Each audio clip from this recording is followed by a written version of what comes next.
जी, तो हमने क्या देखा कि जो गिवन फंक्शन था ये अलोंग एक्स एक्सिस वो भी 0 को अप्रोच कर रहा था, अलोंग वाई एक्सिस भी 0 को अप्रोच कर रहा है। इसका ये मतलब नहीं होगा कि ये दोनों और जब एक्स एक्सिस और वाई एक्सिस दोनों सेम नंबर के अप्रोच कर रहा है तो इस फंक्शन की लिमिट एग्जिस्ट होगी नहीं।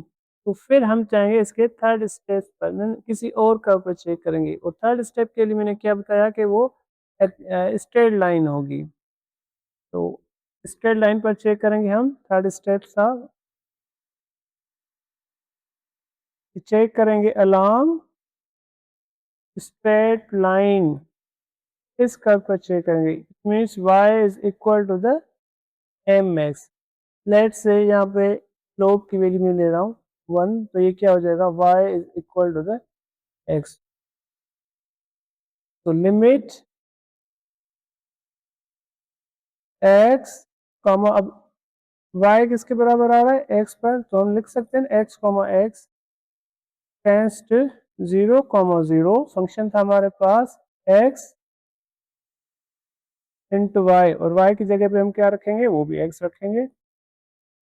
दिस इज x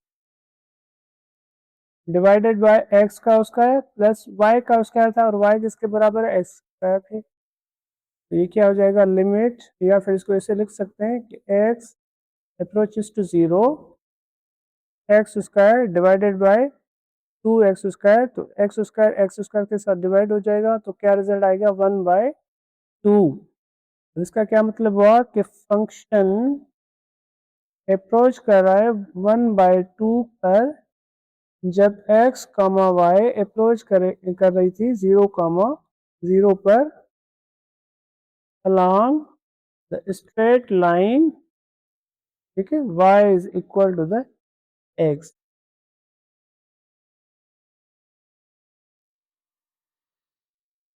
इसको कंक्लूड कैसे करेंगे अब, इसको हम कंक्लूड ऐसे करेंगे कि along x एक्सिस पर फंक्शन अप्रोच कर रहा था 0 पर एंड along y एक्सिस पर जो फंक्शन था वो भी 0 पे अप्रोच कर रहा था and along straight line means y is equal to the x। Function ने किस नंबर को अप्रोच किया, उसने अप्रोच किया 1/2 पर। अब देखिए first curve and second curve ये तो 0 को अप्रोच कर रही है ना इजीली, लेकिन जो थर्ड कर्व है हमारे पास लेट्स से C3 वो 1/2 को अप्रोच कर रहा है। तो हम कह सकते हैं कि C1 ठीक है इज इक्वल टू C2 तो है, मीन्स कर्व जो अप्रोच कर रहे हैं, लेकिन जो थर्ड कर्व है हमारे पास which is 1/2, C1 is equal to the C2 but not equal to the C3।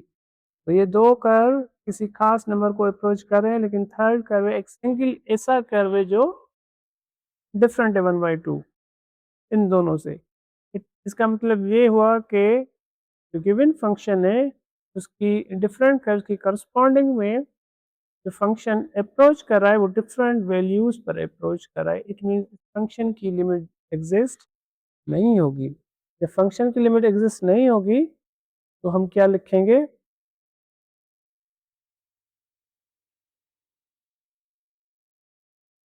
Okay तो हम लिखेंगे सिंस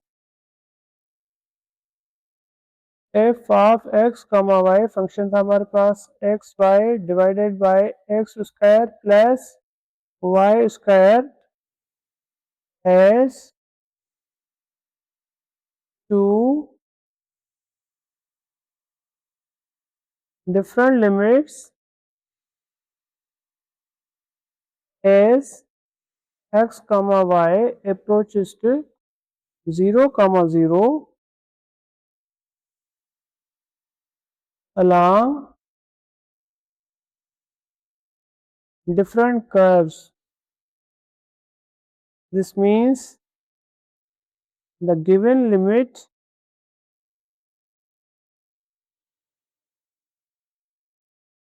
does not L6